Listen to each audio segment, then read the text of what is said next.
السلام عليكم، مرحبا بكم في بنة تونس. اليوم راح نعملوا مع بعضنا سلطة دو فروي. هيا نشوفوا كيفاش نحضروها.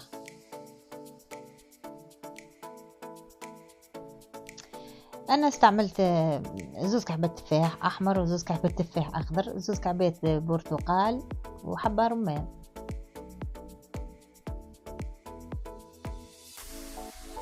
ما تتكلفش ياسر ودير كمية مليحة. هنا فصصت هذيك كعبة الرمان،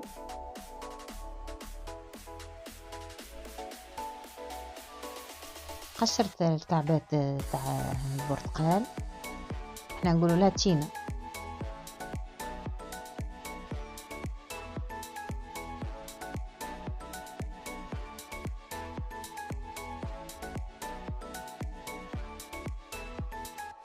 مليحة، فيتامين سي، حل بارد، تعاوننا باش من نديرناش لاغريب.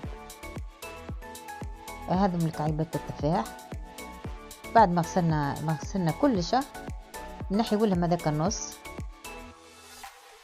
اللي فيه زريعة هذيك.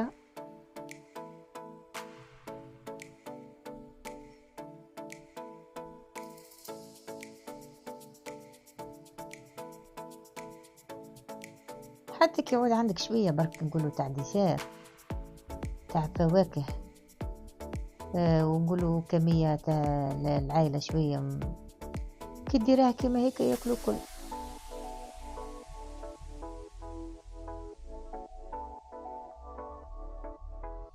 قصيناه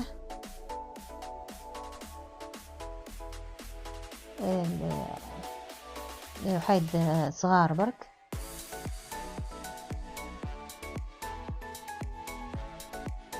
في عنده عائلة ثانية، عنده ولاد ولا ولادهم متعاركين، كل واحد يحب ياكل هذيك ولا كيما هيك.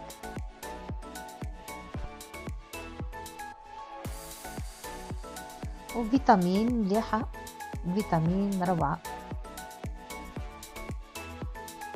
نقصوا ثاني البرتقال تاعنا قطع صغيرة كيما هيك. بعد ما فصصناه هاك شتوني فصصناه ودرتو براز بيه بالتفاح.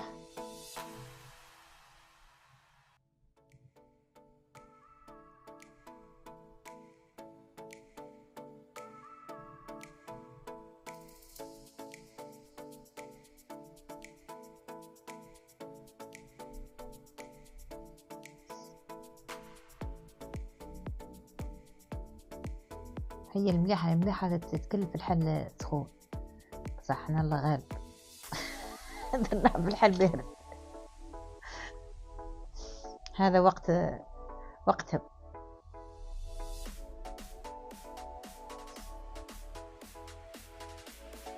سي با لابين تتحط في الفريجيدير. خلطناهم كل مع بعضهم. انا زدنا صبينا عليهم الرمان،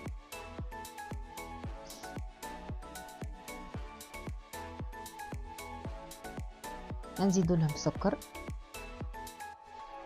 انتي والذوق تاعك، تحبيها حلوة ياسر زيدي، تحبيها نقصي كما تحبي.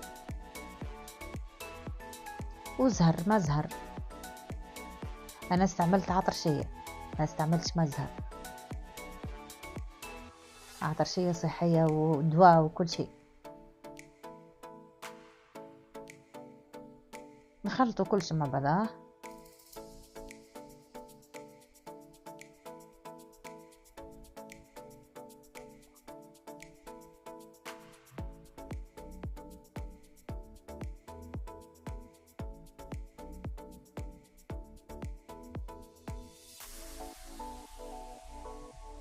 والسكر قد ما يقعد، قد ما نقولوا تبطة شوية، تقعد ساعتين ولا تزيد تطلق هي الماء تاعها.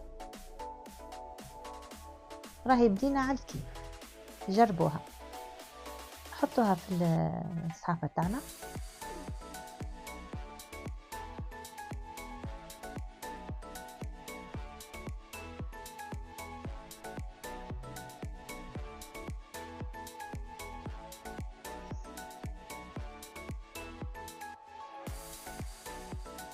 وهذه هي وصفتنا.